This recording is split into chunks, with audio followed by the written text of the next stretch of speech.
You're listening to a New York Yankees episode of the Jacob Valk Show. He's breaking down the team's latest goings-on as only he can. Follow him on Twitter at RealJacobValk. Here he is, Jacob Valk. Hello, Yankees fans! Welcome to another Yankees episode of the Jacob Valk Show. I am Jacob Valk, and this is going to be a shorter episode than you are used to, mainly because the Yankees haven't played since Thursday, and they haven't won in a week. It is really upsetting that they can't beat the Rays. That does give me some concern, but that's old hat. I can't go crazy about it now. I could have gone crazy about it in the past, but I can't go crazy about it now. There's only one thing that I want to say about the postponed games. The Mets are the team at fault here. They had a player and a coach test positive for the coronavirus. The Yankees are being punished for something that they had no hand in whatsoever. That is incredibly unfair to me. If the Mets couldn't field a team to face a Yankees team that was ready to play, the Mets should have been forced to forfeit those games to the Yankees. I'm not just saying that because I hate the Mets and I'm a Yankees fan.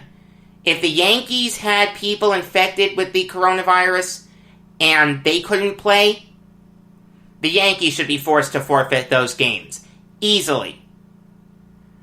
But now the Yankees are going to be forced to make up 3 games via probably 2 doubleheaders. That's unfair to me. That punishes the Yankees. Why do they have to play 2 doubleheaders for something that they had no hand in causing? I mean, it doesn't take a genius to tell you that in a perfect world, the Yankees wouldn't play doubleheaders. If you have to because of rain, I understand that. You know, weather's something different. But if someone came into contact with someone that they shouldn't have, or they went out and did something stupid, they violated the protocols, then, yeah, forfeit the games. If you can't field a team because of the coronavirus, you should be forced to forfeit those games. The Marlins should have been forced to forfeit those games, the Cardinals should have been forced to forfeit those games, and the Mets should have been forced to forfeit those games. And I'd be saying the exact same thing if it happened to the Yankees. I promise you that. I hope you know me well enough to know that I really, really put my biases aside. Do I still have some bias? Of course I do. I'm human. But I personally think, and I hope you agree with me when I say that I do a great job of setting them aside. There was an interesting Yankees point that I saw. Jim Bowden of The Athletic proposed a trade for each of the AL and NL East teams, along with the AL and NL West teams. Presumably he'll get to the AL and NL Central teams at some point. I don't know when he will, but I'm sure he will. I like Jim Bowden. I think he's a very smart guy. He proposed 2 trades involving the Yankees. The first one would send Clint Frazier and Jonathan Loaisiga to the Mariners for Marco Gonzalez. As you may know, I'm not a big Frazier fan. I don't think he's really that good. I understand the start he's gotten off to, but I really think he's going to come back down to earth at some point. You saw it against the Rays when he went up against much better pitching. He only had 1 hit in that whole series. I just really don't think he's that good. And Loaisiga is a guy who is having a good season. It seemed like he was going to be a quadruple A guy for the last couple seasons. But this year, he's putting it together.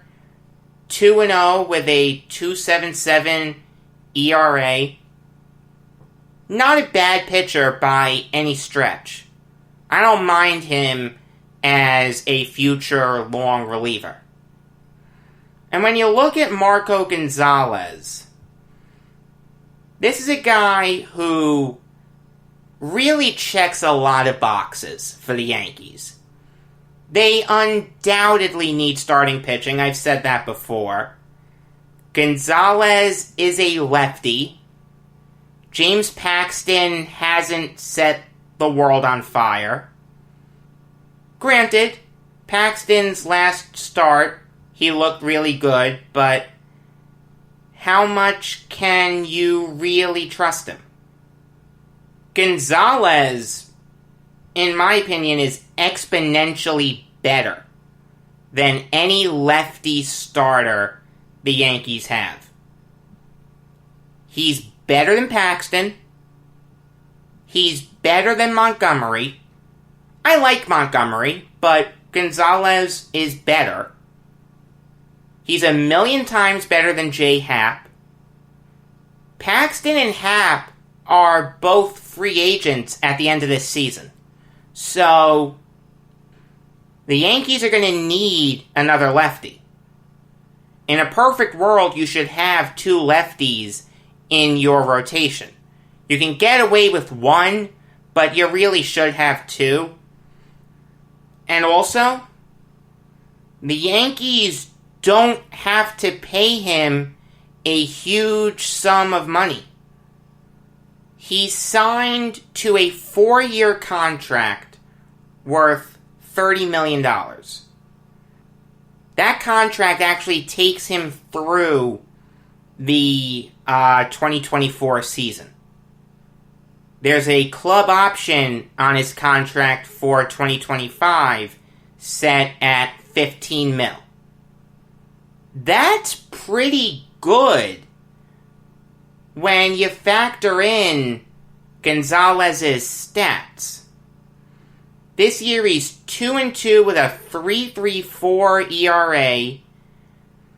The year before he went 16-13 with a 3.99 ERA. He led the majors in games started. He pitched over 200 innings. In 2018, his first full year up in the bigs, he went 13-9 with a 4 ERA. He's not a great pitcher, but he's really, really, really good. He checks a lot of boxes for the Yankees. I would have no problem doing this deal. I don't think I'd do it now, because the Yankees would then have a lot of lefties in their rotation. But in the offseason, definitely. That's a really, really good idea by Bowden. The other trade brings back an old friend. A guy who I was really excited when the Yankees got him.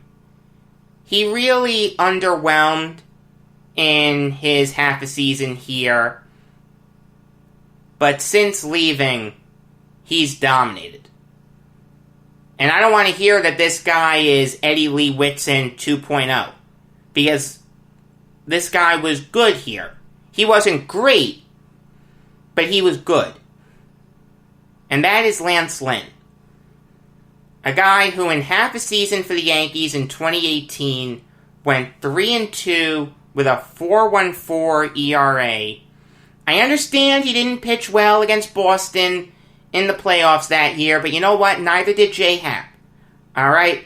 There's a lot more hype around getting Happ because he killed Boston that year for the Blue Jays. Meanwhile, he laid an egg in Game 2. I never wanted him back. Great job, Cashman. The proposed trade would send Lynn and Cole Winn to the Yankees for Miguel Andujar and Clark Schmidt. Before I get into the Yankee side of things, let me just tell you a little bit about Winn. This guy has 4 really good pitches. Fastball, slider, curveball, changeup. He throws them all really, really well. The thing is, he doesn't have good command. He leaves a bunch of pitches out over the plate. Sometimes he gets a little walk happy. But there's a lot of talent there. If the Yankees can work on his nerves, because that's what it is. He has great stuff. It's just sometimes the wheels tend to come off. But if the Yankees can fix that, or the Rangers, they really got something in Winn. You're not going to see him for a while, though. He's only pitched 18 games in the minors, and that was in low A ball. And when you look at Andujar, he's a guy who just doesn't have a spot on this team. Alright, it should have been third, but he got hurt last year. Gio Urshela took over, and he's not going to give up that spot. As he shouldn't. Gio Urshela has turned into a really good player. The Yankees tried Andujar in the outfield. It hasn't worked. I'd say that it was a good try, but it really wasn't. In fact, it was predictable that he was going to fail.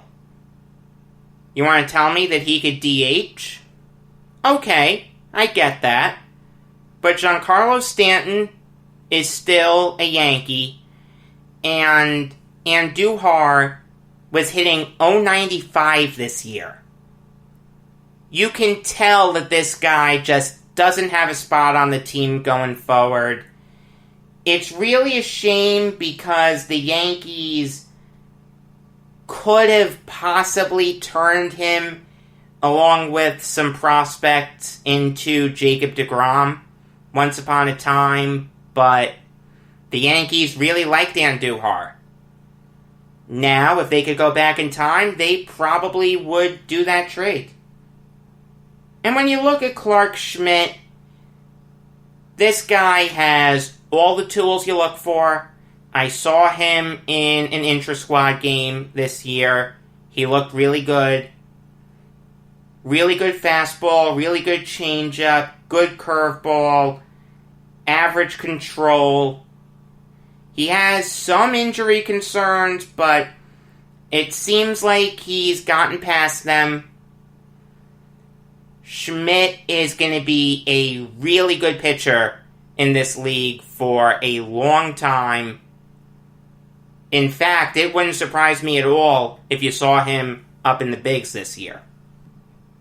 While I understand that Lance Lynn is having an incredible year for the Rangers, 3-0 with a 1.37 ERA, I'm not going to give up Clark Schmidt for him.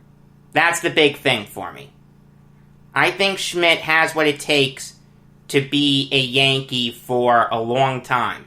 And I don't want to give him up for a guy who the Yankees are only going to have for the remainder of this season and next season.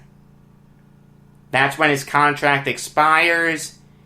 He'll also be 34 years old by then. So if you sign him again, you're getting him at the end of his career. I don't want to give up Clark Schmidt for that. As much as I like Lance Lynn and I never wanted him to leave in the first place, I wanted to see more from him. I'm not giving up Schmidt for him. You know what? I'm going to make it official right now. You are going to get the Brooklyn Nets off-season preview tomorrow. Let's say you're going to get that at 6 p.m. Eastern Time. Yeah, I like that. That's fair. Obviously, you're also going to get the regular episode of the Jacob Valk Show tomorrow with my interview with Brandon Sneed, the author of the Lincoln Riley book. Really, really good stuff coming your way. New York Yankees show next week. Until next time, I am Jacob Valk saying that they give you a round bat and they throw you a round ball and they tell you to hit it square. How does that work?